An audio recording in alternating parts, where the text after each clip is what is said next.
Hey guys, just wanted to finish up that review. I'm just going to do these two other L'Hopital's rule problems just to kind of finish up where we were at. So I've got the limit as x goes to 0 of sine of x over x to the third.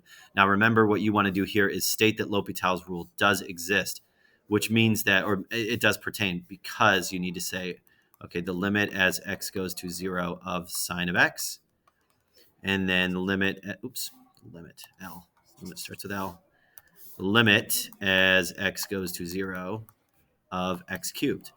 Okay, well, that's obviously 0. So let's find sine of 0. Okay. Well, obviously, okay, I don't need a calculator. We don't need no stinking calculators. So the y value at degree 0, which is obviously 0. Okay. So it's not going to go up. So that means this is of the form 0 over 0, which means L'Hopital's rule does exist. Okay, so that means I need to find the derivative of sine. The derivative of sine is cosine. So we say the limit as x goes to 0 of cosine of x over 3x squared. All right, now I then want to take a look at this. Okay, cosine of x over 3x squared. Now, what is cosine of 0? Cosine of 0 is actually 1, right? So this is 1 over 3 times 0. So this is actually 1 over 0.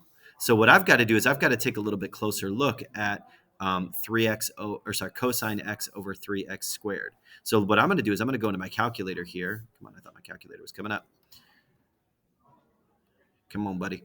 I'm going to go into my calculator here and I'm going to graph this and see what's happening at 0. Okay. Just to kind of investigate it a little bit more. Notice that this is not an indeterminate again. Okay. This is not an indeterminate. What is it doing? Come on now.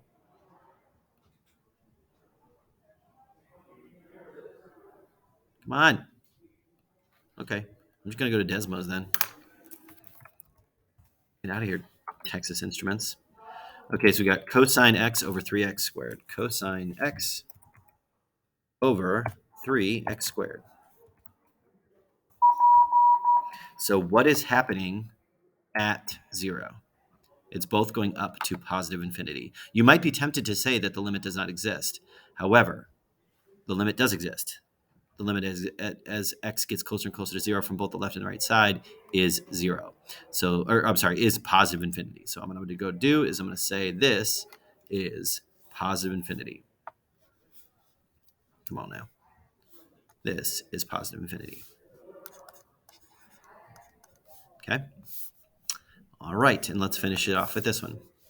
Find the limit using L'Hopital's rule where appropriate. So what does that mean? That means that I want to first evaluate the limit as x goes to infinity of, actually, look, okay, before I do that, this might not look like it's a L'Hopital's rule problem.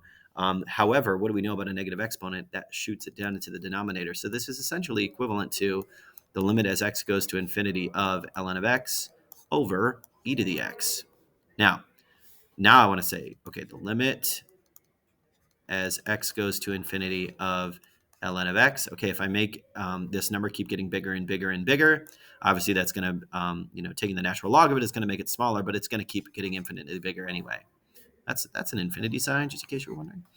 And the same thing here, limit as x goes to infinity of e to the x. Okay, again, as I keep making this power bigger and bigger and bigger, that's infinity as well. So that's actually an infinite over infinite, which means L'Hopital's rule does exist. So I say the limit as x goes to infinity of the derivative of ln of x is 1 over x. The derivative of e to the x is e to the x. Okay, so this is basically like saying 1 over x, e to the x.